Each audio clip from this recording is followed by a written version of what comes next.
Today, I'm pleased to announce members of my science and technology team. Dr. John Holdren has agreed to serve as Assistant to the President for Science and Technology and Director of the White House Office of Science and Technology Policy.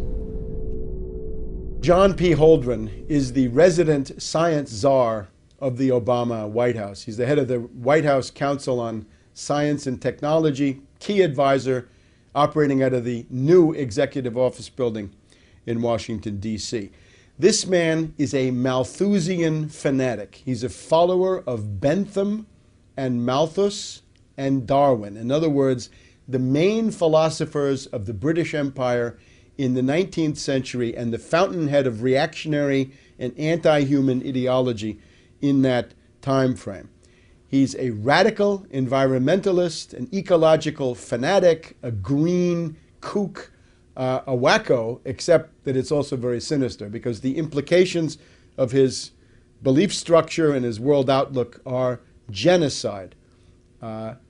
He is, in particular, an enemy of the traditional American point of view on the world. Holdren polemicizes in his books against people he calls the cornucopians, people who think that the bounty of nature and of production is unlimited. He says that's not true. There are limits to growth, and we have to live within those limits. He polemicizes against growthsmanship, that you can grow your way out of a crisis. According to Holdren, that door has been permanently closed on all of us. And in particular, he says he hates the moonshot mentality of the average American. And that is to say, with the right kind of national mobilization, technology, and political will, you can do just about anything, including putting a man on the moon or putting other people out into space. So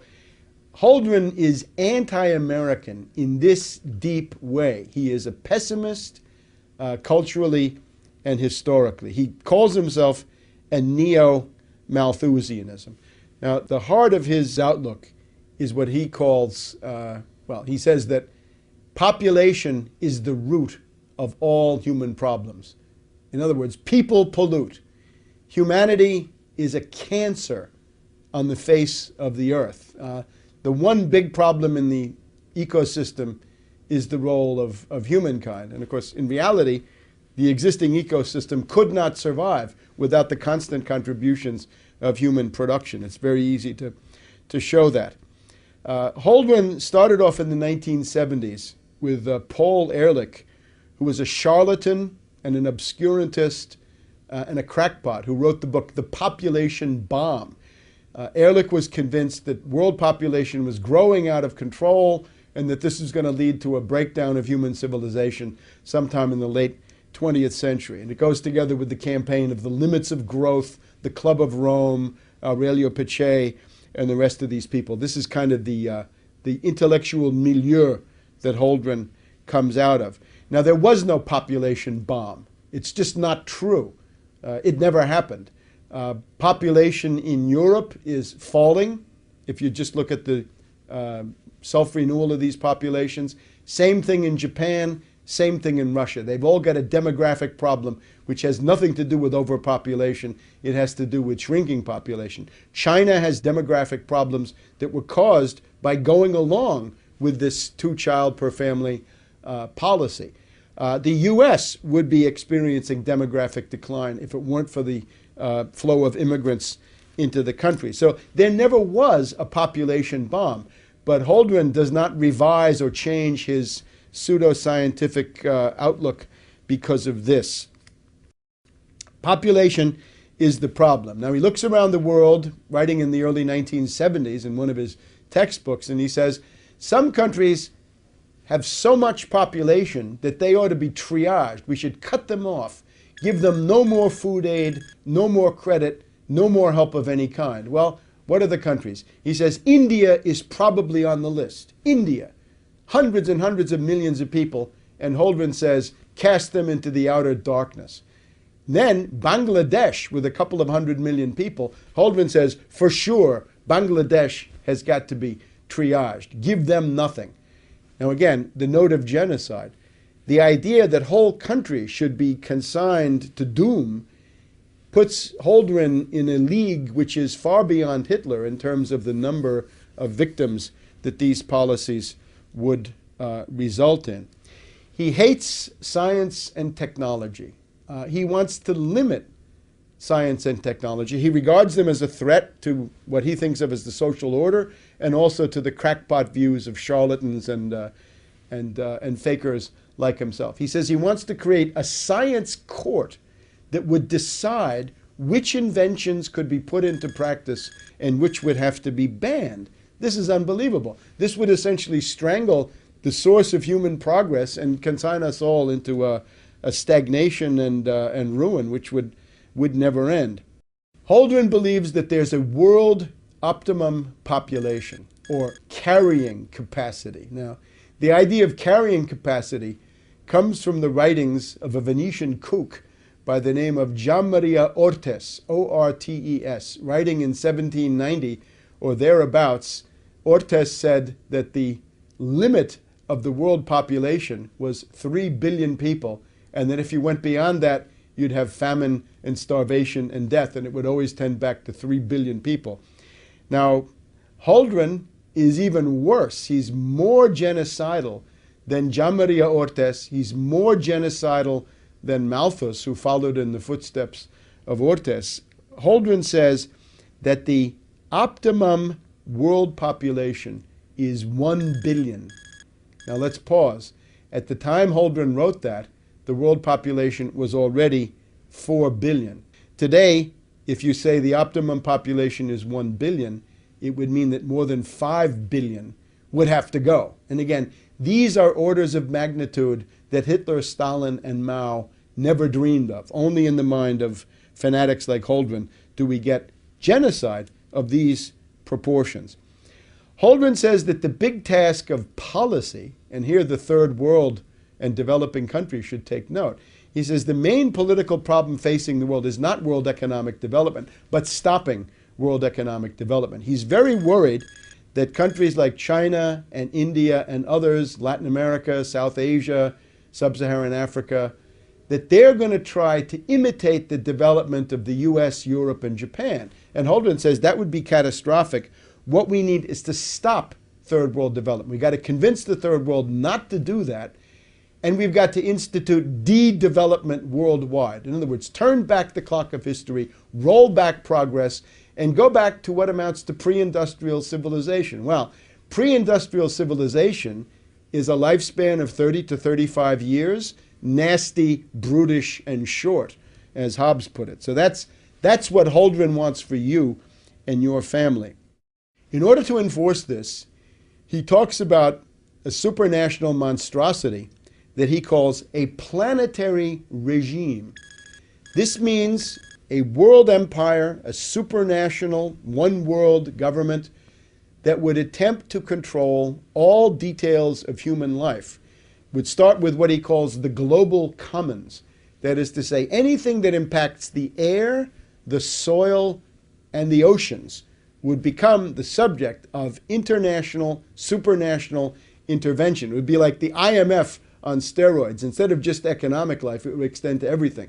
Again, the temperature in your living room, the kind of car you have, the amount you get to eat, whether you have a pet. I mean, minimal details about your everyday life. For individual countries such as the US, Holdren recommends a population law which would fix the outer limits of the acceptable population. And again, what happens if you're surplus? What happens if you are declared a useful leader? He doesn't say that so explicitly, but it's clear that you wouldn't fare very well.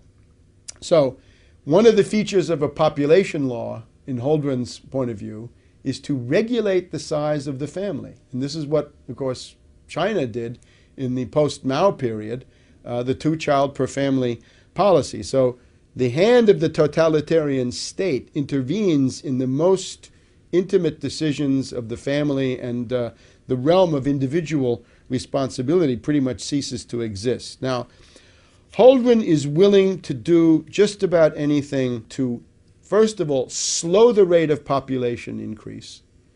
That's his first goal. Secondly, to bring population into stasis or equilibrium, zero growth, but then to turn it back and have a decreasing, diminishing world population. The Chinese experience is if you do that, you're flirting with economic collapse. But Holdren doesn't care about that. He's, of course, a fanatic. So what is he willing to do? He talks about all kinds of forced sterilization, that you can have surgical interventions on males. In India, he says, there was a policy of obligatory vasectomy once you had 2 children in the family if you were a government employee. He says that's something we could think about imitating. Compulsory abortion. Think about that. That would be something that was flirted with in post-Maoist China. He wants to have licenses for birth. In other words, a woman is not allowed to give birth unless she's purchased a marketable birth license. And of course, what happens if Goldman Sachs comes in and, because women are going to want those, drives up the price 100 times so that nobody can afford a birth permit? And what happens to people that are born illegitimately, meaning without a birth permit? He wants to have things that have been done in the meantime. Norplant, I think, is an example. Subcutaneous chemical devices that are put into the flesh of women to prevent them from conceiving. So, forced sterilization, compulsory abortion, forced vasectomy, birth licenses, subcutaneous implants, all kinds of compulsory, obligatory methods. In terms of forced sterilizations, he says you could do this by putting chemicals in food and water, but he thinks that these other methods would be more effective. He also has other methods of persuasion, which are really coercion, that if you have more than 2 kids in the family, there's no more free public education for you. The 3rd kid has to pay to go to the public school. If you're living in public housing, which is the case in some countries, the 3rd kid gets you kicked out of the public housing and you become homeless.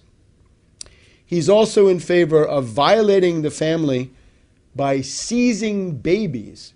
He says that if it's a teenager or a minor who has had an illegitimate child and there's no husband in the picture, then the government should come in and seize that child and have a policy of forced adoption to take care of that illegitimate child.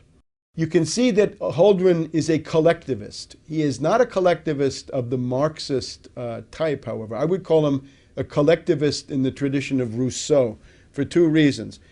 Remember, there are 2 Rousseaus. One is the Rousseau who says that the noble savage is the goal of human life. In other words, the more primitive you are, the less civilization you have, the better you are. Just if you think about that, Rousseau on that basis is one of the most influential philosophers of the current time, because it basically says primitive societies are better than corrupt modern society, so we should go back to nature and go back to the ways of these underdeveloped peoples. But then there's the other side of Rousseau, which is the collective will. The late Rousseau writes about the collective will and that the individual counts nothing compared to the collective will. This is essentially the philosophy of the reign of terror in the French Revolution, and that's pretty much where Holdren is. So I would call him a Rousseauvian fanatic in addition to being a Malthusian and a Darwinist and a Benthamite, and he wants to have the noble savage, roll back civilization, go back to pre-industrial civilization, or call it civilization if you want to, and at the same time he wants to impose the collective will. He even writes about infanticide. He says that infanticide is found in many primitive peoples, and he says, well, what that means is that these societies thought that the survival of the group and the collectivity was more important than the individual, so they didn't hesitate to kill babies, which implies Holdren's idea of civilization. It's a form of barbarity. Again, in Holdren's world, there are 2 main evils. One is overpopulation, the other is industrial pollution. In the world we live in, the main problem is poverty, ignorance, disease, backwardness, illiteracy, and the rest. The main problem of today's world is a massive underproduction of most of the worldly goods that humans need: food, clothing, shelter, transportation, jobs, housing, healthcare, all the rest. All of that is lacking. 1 billion people in the world we live in are on the verge of starvation because of the world food market situation and the fact that we have almost no food stocks left anywhere in the world. You've also got about 2 to 3 billion people right now who are living under €1 per day, under about $1.50 or $2. So Holdren looks at that world and says, the reason for poverty is overpopulation. I would say no. The reason for poverty is underproduction of all the main things. Question for Holdren: if you have a bunch of people and you want to give them all a hat, and there are not enough hats to go around, what do? I say, manufacture more hats. Holdren says, start cutting off heads. That's Holdren. In being a follower of Bentham and Malthus and Darwin, in this administration of fanatics, Holdren is joined by others. Let's look at Cass Sunstein, who is the regulations czar. Sunstein is the pioneer of what is called behaviorist economics. He wants to nudge you or convince you to do certain things. The problem is the nudge is not a friendly nudge. The nudge is going to become a cattle prod, and then it's become a bayonet, and then it's become a machine gun, and God knows what else. That's Cass Sunstein. He's a former law professor from the University of Chicago. Now, he quotes Bentham all the time. Sunstein is a guy who says that animals should have legal rights, including the right to be represented by lawyers in a court. Now, Sunstein, by most people's standards, would be quite extreme. But in the Obama administration, Sunstein is a moderate. Sunstein wants to give legal rights to animals. Holdren wants to give legal rights to trees so that they could be represented by lawyers and they could block development projects because you need more trees. Well, again, I'm all for trees. You want more trees, plant them. During the New Deal, we had something called the Shelter Belt that planted a couple of 100 million trees across the midsection of the United States as an attempt to make the climate better. It was an attempt to deal with the Oklahoma Dust Bowl of the 1930s. The way you do that is to plant trees. Trees are fine, but again, with Holdren, we're going to have trees represented by lawyers stopping human needs from being realized. Generally speaking, the Malthusian, zero-growth, radical environmentalist, ecological extremist movement of the late 60s and early 70s is the precursor that prepares the ground for the radical deindustrialization of the United States in the late 70s and then into the 80s, the so-called Great U-turn, where the U.S. goes from being an industrial power to being a post-industrial rubble heap. Key moment is 1968 with the foundation of the Club of Rome, Aurelio Pache and Alexander King. Alexander King once admitted that the whole purpose of the ecological movement was to stop the economic development of the third world and make sure that there would be fewer brown and black people in the world, because this was a problem for the Anglo-Saxon master race, the way he looked at it. 1972, you've got this tremendous work of charlatans and crackpots, Meadows and Forrester, The Limits to Growth, which was that the world really should have ended already because the raw materials are being exhausted at such a rapid rate. So out of that, you get the green movement, the greening of America, and the coming of something that you didn't have before, was a mass constituency for radical environmentalists. In particular, Malthus used to be a dirty word among leftists because he was considered a British imperialist.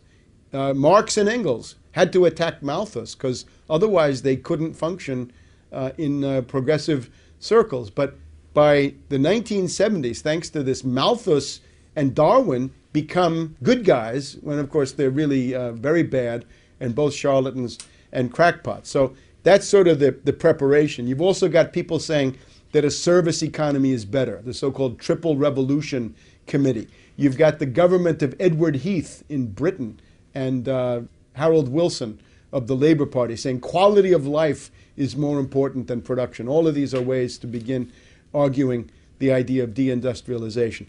The way you get it, though, big time in the U.S. is Paul Adolph Volcker of the Trilateral Commission, appointed by Jimmy Carter of the Trilateral Commission.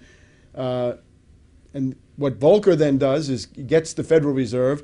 and he raises interest rates to unprecedented levels, a 22% prime rate, meaning that for most people, the interest rates were 30% or even more, and that's for mortgages, for various kinds of business financing and so forth. What Volcker was able to do was to essentially destroy the industrial base of the United States. It became impossible to produce with credit costing that much. Some people compared this to Keynes, right? Keynes said, well, let's have inflation as a cure for depression. And Volcker came back with, no, let's have depression as a cure for inflation. And that's pretty much what he did. He pitched the United States into an industrial depression, which has never ended, wiped out large parts of basic industry, steel mills, chemical, rubber, and all the rest. This is where the jobs went. If you remember Obama's bitter Klinger quote, he says, 30 years ago the jobs went away, and now we have these bitter people clinging to God and guns and anti-trade. Well, how did those jobs go away? That was Volcker. The industrial base of the U.S. was gutted and destroyed by Volcker, and with the environmentalists there, this could be greeted as something good. The resistance to this in the Democratic Party was paralyzed because, well, it's a good thing after all. We won't have any more smokestacks. Well, instead of smokestacks, you're going to have a declining standard of living, and this is what goes together with it. Since about 1967, the U.S. standard of living has declined by 2/3, and that includes average hourly earnings. It includes the fact that the usual measures of inflation don't tell you how much inflation has been. It's much more because you have to include medical care, insurance, and other things that are not really reflected in the market basket. You're working about 6 weeks more per year. So you've got a longer work day, a longer work week, and a longer work year. Vacations shrink, and the work year is extended by about 6 weeks altogether. The other thing that you've got is your commute is much further, and you're sitting in traffic for a total of about 2 to 3 weeks just sitting there, in addition to whatever the length of your commute would be. If you add all of that together in terms of the burden of economic life on the average standard of living and quality of life, you will find that the U.S. standard of living has indeed declined by 2/3. You can look on shadow government statistics. Their index confirms my finding. It goes from about 300 in the late 60s, early 70s to about 100 today, meaning you've lost 2/3 of your standard of living. So deindustrialization leads to immiseration. It means that the middle class standard of living is destroyed. You've also got more people working. It's not enough for the husband to work. The wife has to work. The kids have to work. The husband has to work 2 jobs. The wife 2 jobs, and all this that everybody knows about. So that is what deindustrialization has done. And that would have been difficult to do without the ideological preparation of green fanatics like Holdren, Ehrlich, Paddock, Meadows and Forrester, the Club of Rome, and collected charlatans and extremists of the 1960s into the 1970s. The disease that we're talking about is not limited to the U.S. Actually, it really originates in Great Britain with these people like Bentham and Malthus and Darwin. One of Gordon Brown's aides was recently so indiscreet as to say that they were talking about cutting the population of the British Isles by 30 million people. Now, that's way more than Hitler could have accomplished. And what it shows, again, is the anti-human fanaticism, the genocidal fury of the Anglo-American ruling elite, that they hate people and they're determined to exterminate people, and that's what they're into. And if you want to live with a ruling class like that, it's going to be nasty, brutish, and short. The origins of eugenics, racist thinking, race science in the U.S. go back in particular to the Harriman family. Averell Harriman was the son of Harriman, the railroad builder, who had been attacked publicly by Theodore Roosevelt as a robber baron, as a public menace. So Harriman, as a parvenu, new money, who had to go to Oxford and talk to old money, he had a tremendous identity crisis and sense of personal insecurity. So what he wanted to do was to create himself a wonderful race pedigree, that he too was part of the Anglo-Saxon master race. So his wife contributed to this famous gathering at the American Museum of Natural History, which was attended by Nazis as well as British and other race scientists, meaning charlatans and proto-genocidalists, who came together with the idea of improving the race. So U.S. states got into the business of sterilizing people, denying marriage licenses.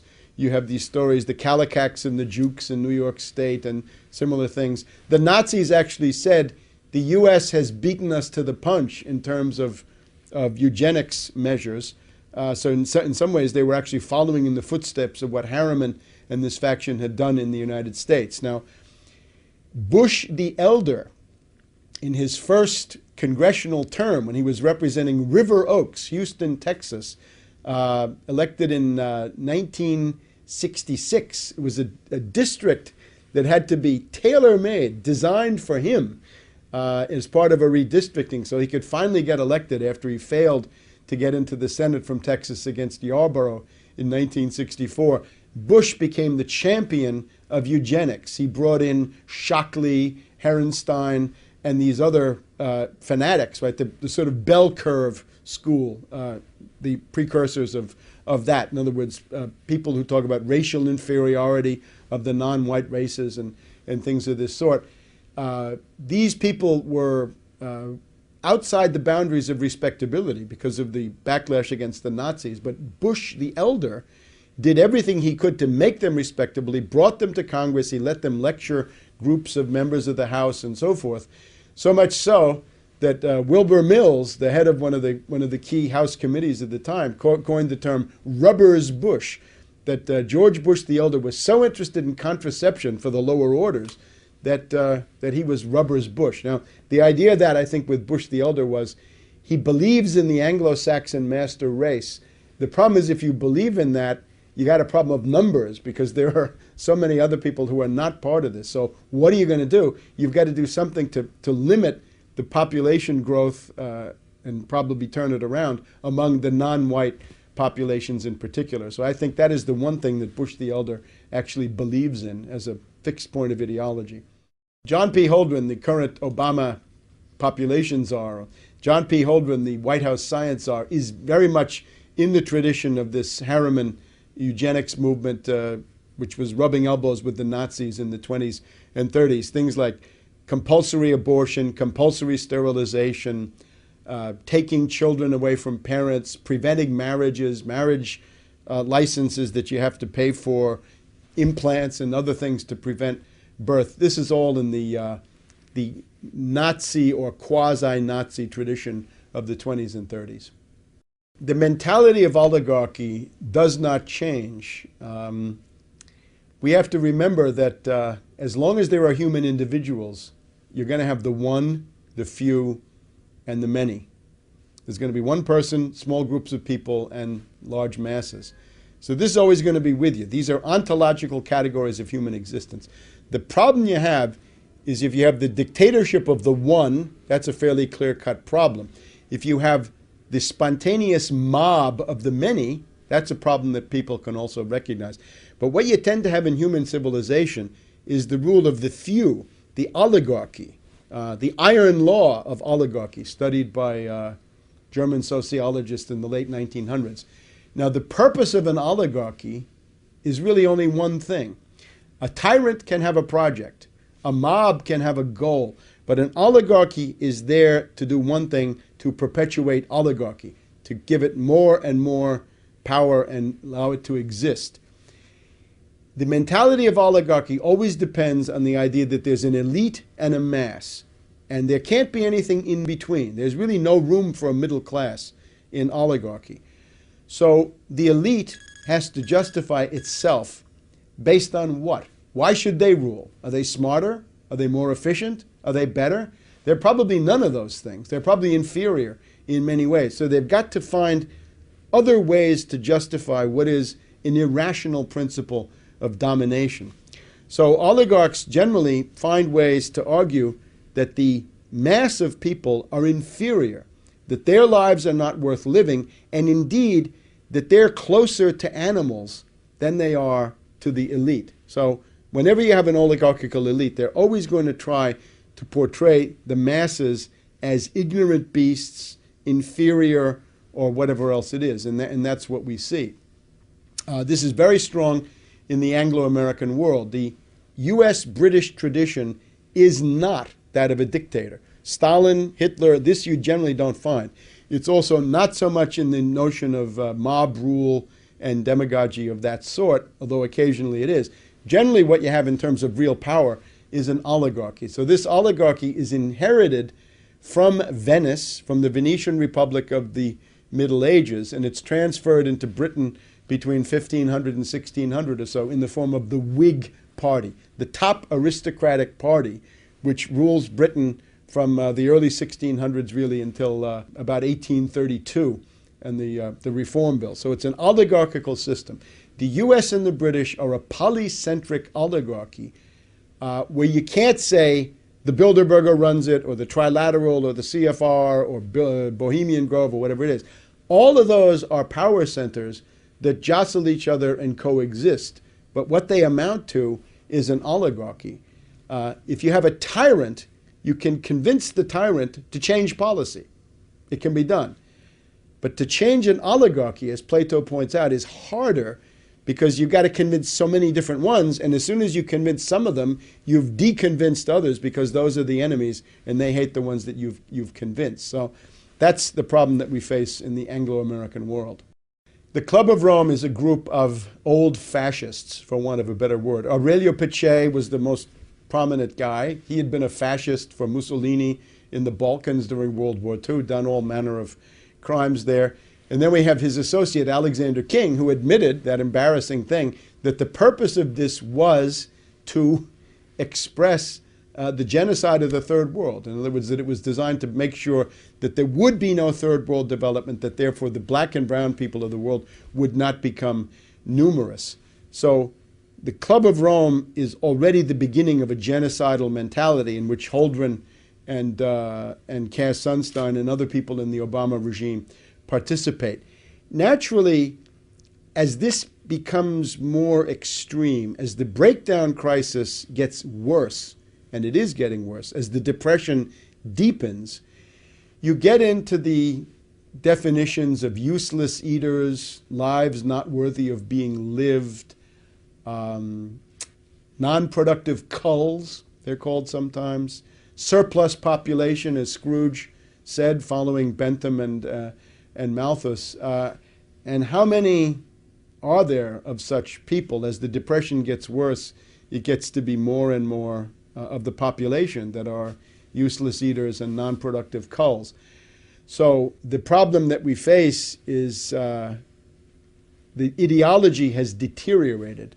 The global warming ideology is, at least up to now, the most extreme form, because it says that carbon dioxide is a pollutant and that carbon is bad when we ourselves are a carbon-based form of life. So it seems to say that the inevitable results of humanity is pollution, that people pollute, or indeed that people are pollution. It gets back to Ehrlich and Holdren and their idea that humanity is a cancer on the face of the earth. So the ultimate logic of all this is extermination, genocide, the concentration camp, depopulation, and a horror that goes beyond anything seen in the 20th century. That's where Obama is essentially leading. When Holdren is confronted with his published works, the body of work on which his scientific credentials rest, he wants to run away from them and say that he's no longer the environmental extremist that he once was, that his genocidal fury has mellowed with age. But I wouldn't believe that for a minute. It's just that he's become a little bit more sophisticated politically, and he's seen how damaging it is when people throw that stuff at you. It's, of course, a monstrosity that he was allowed to get through that confirmation process in the first place. In terms of genocide, genocide entered the U.S. policy realm in an overt way with this National Security Memorandum 200 by Kissinger in the 1974-75 period, which said that if you have population growth in third world countries, they will compete for the limited natural resources that the U.S. intends to monopolize. I attended the food conference, the World Food Conference of the Food and Agricultural Organization in Rome in December of 1974, which was attended by Kissinger. And I put out some leaflets at this FAO conference in Rome in late 1974.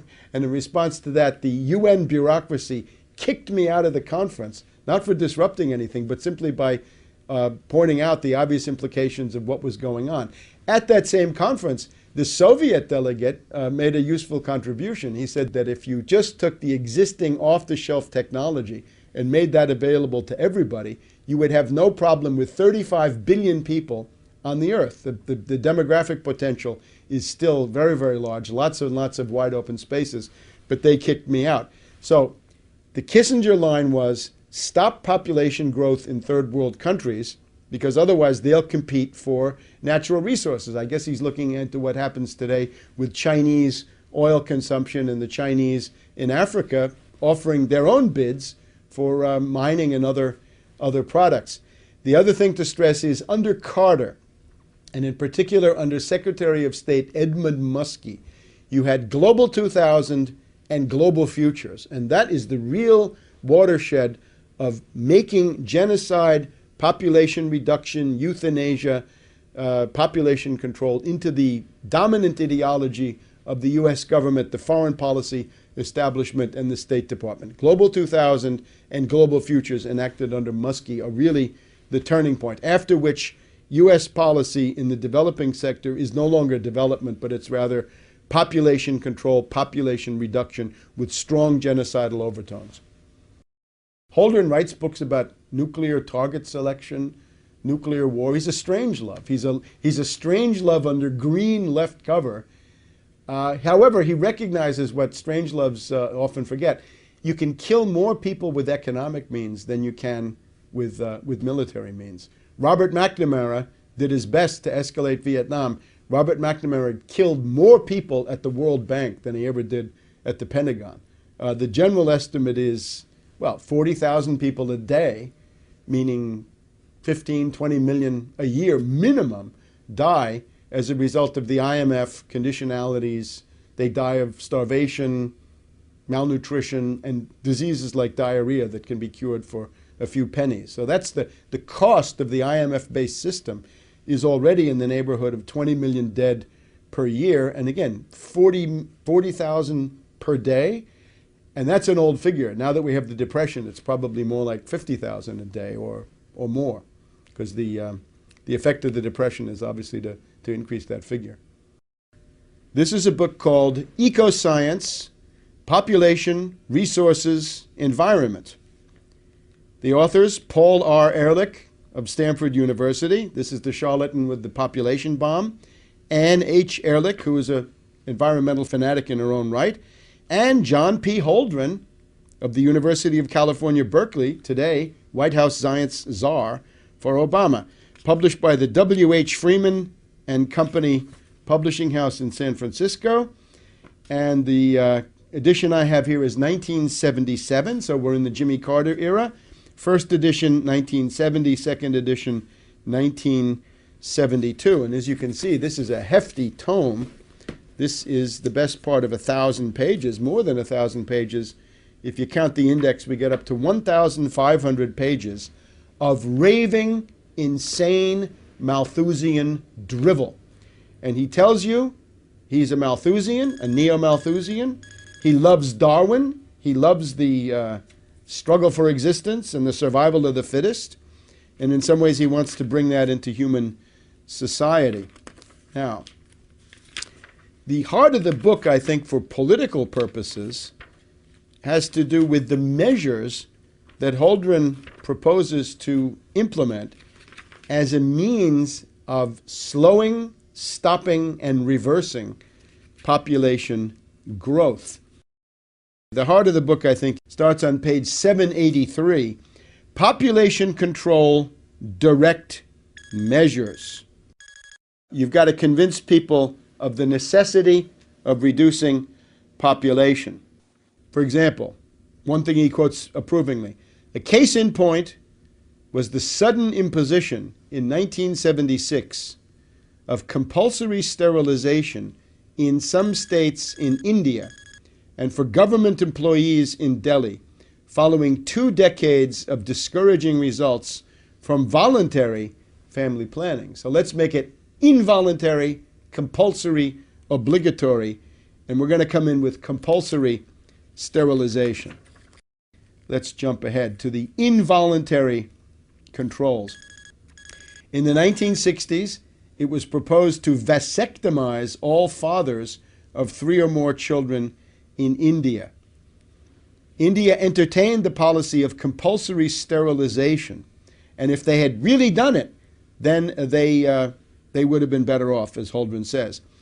A program of sterilizing women after their 2nd or 3rd child, despite the fact that this is harder to do than a vasectomy, might be easier to implement than sterilizing men. Other than that, Holdren is interested, and again on page 787, the development of a long-term sterilizing capsule that could be implanted under the skin and removed when pregnancy is desired. Well, this is Norplant, and that's been implanted in victim populations in U.S. inner cities now for a couple of decades. One of the problems is, how do you get it out? The government puts it in, but who's going to help you to take it out? That's a little bit harder. Another proposal that Holdren is interested in, he quotes the economist Kevin Boulding, British, I'm pretty sure. Boulding proposed to issue to each woman at maturity a marketable license that would entitle her to have a fixed number of children. And of course, again, if Goldman Sachs gets into the market, then that could be priced out of reach of poor people. He quotes social scientists who have looked into the effects of a marketable license for birth. A very interesting chart on page 788. Baby licenses. We're told that you can have a monthly subsidy if you have no more than 2 children. You can have a monthly tax on people with more than 2 children to discourage that. A one-time lump sum tax on excess babies over 2. So if you're over 2 children, that's excess.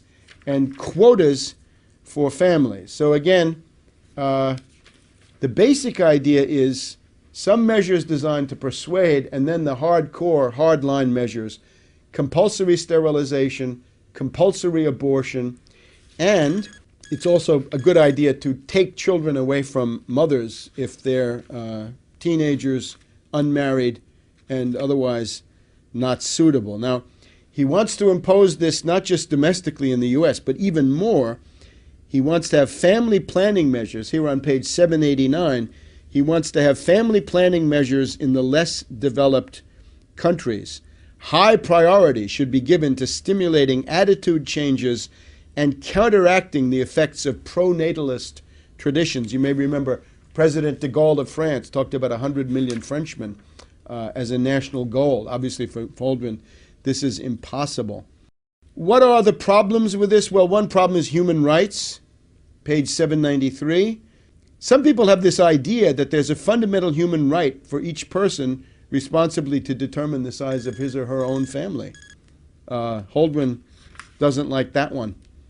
Could this be done in the U.S.? Well, we have the Constitution.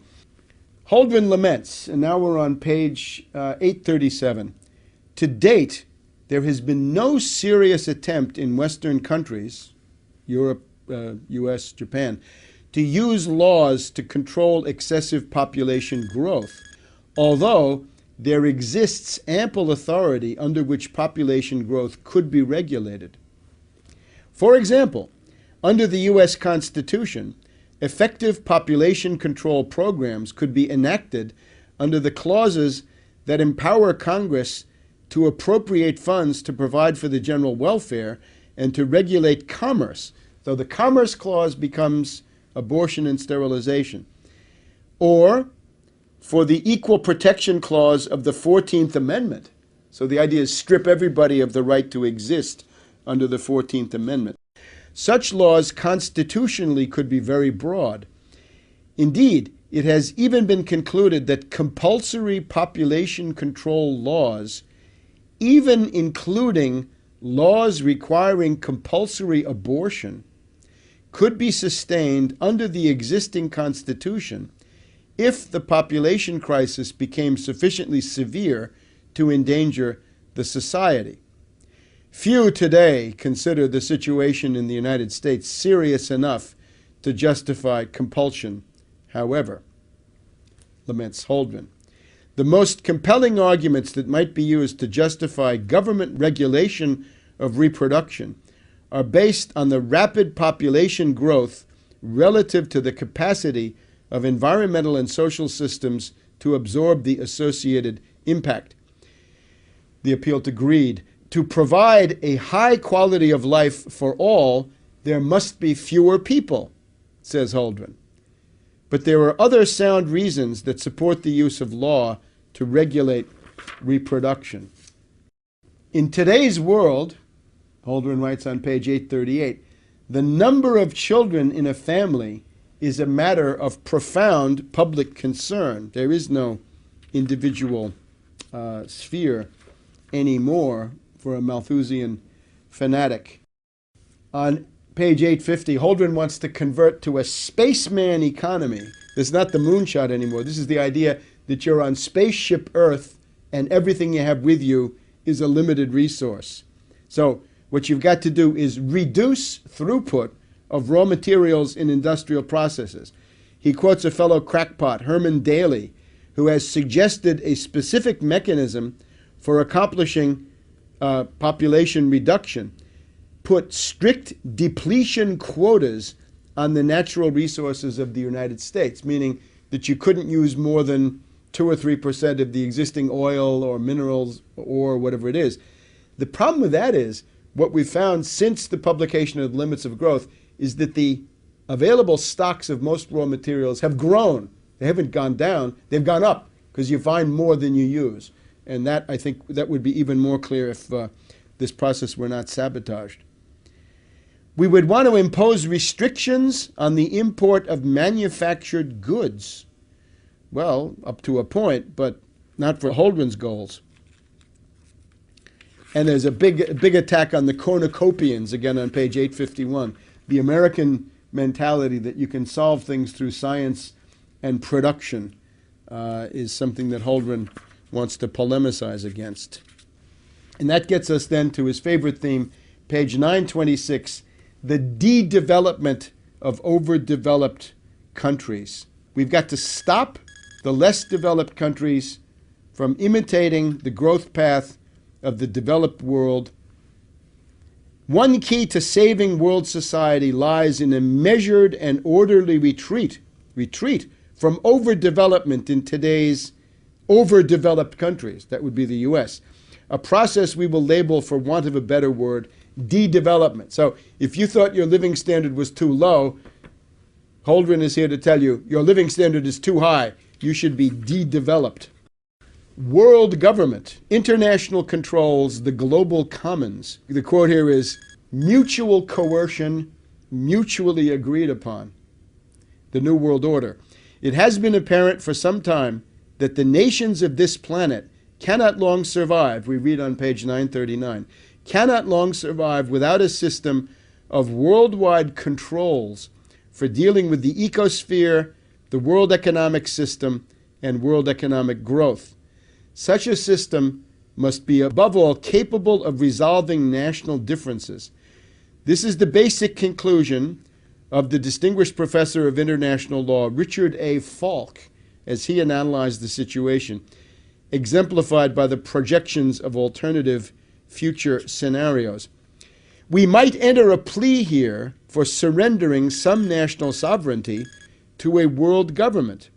But it's unfortunately clear that there will not be a supranational government in the foreseeable future. But now 30 years have gone by, and maybe this is within reach at the Copenhagen conference in December of 2009. So we get the U.S.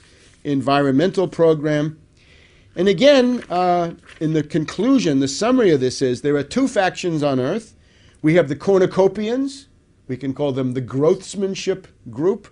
the moonshot mentality. Those are people who say science, technology, and industry can solve any problem with political will and the proper effort. And that's pretty much how humanity has survived up to now. But that's the wrong path, according to Holdren. We've got to become neo-Malthusians. On these points, says Holdren, we find ourselves firmly in the neo-Malthusian camp. And again, that's based on Bentham, Ortiz, and it's the basis, it's in turn of Darwin.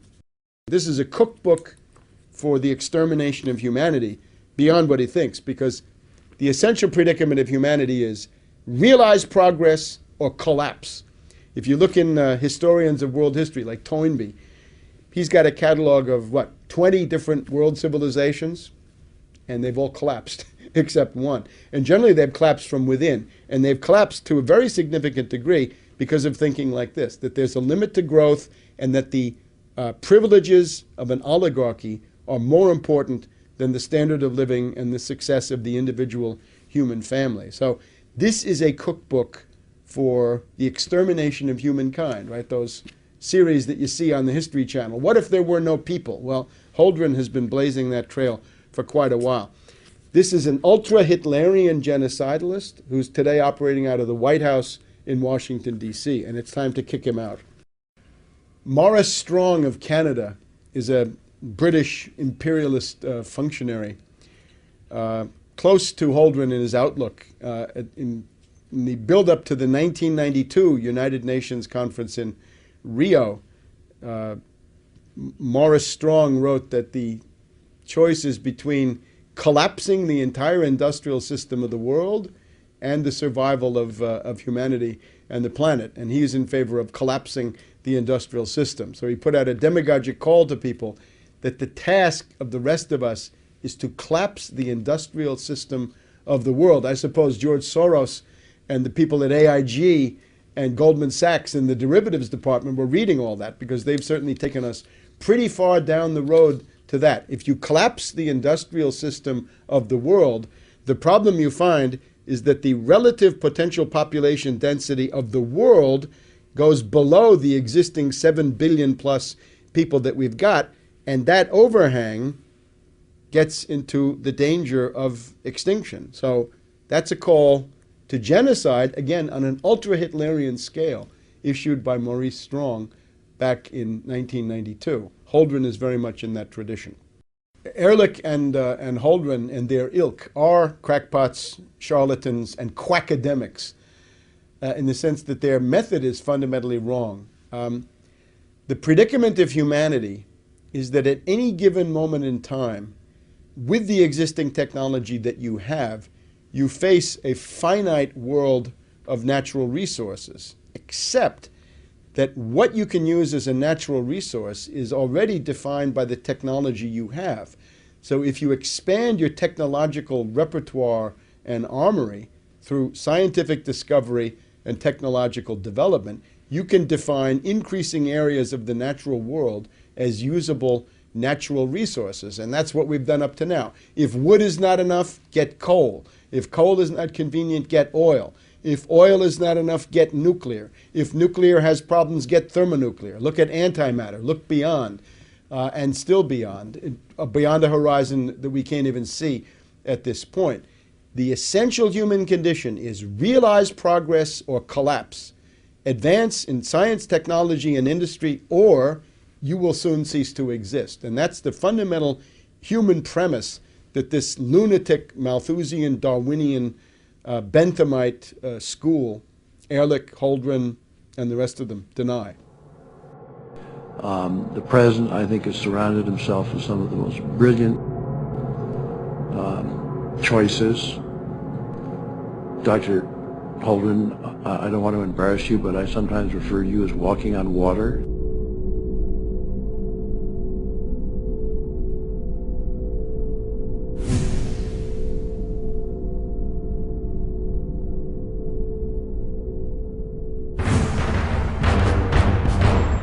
Ask yourselves, what are you doing in this time of great challenge?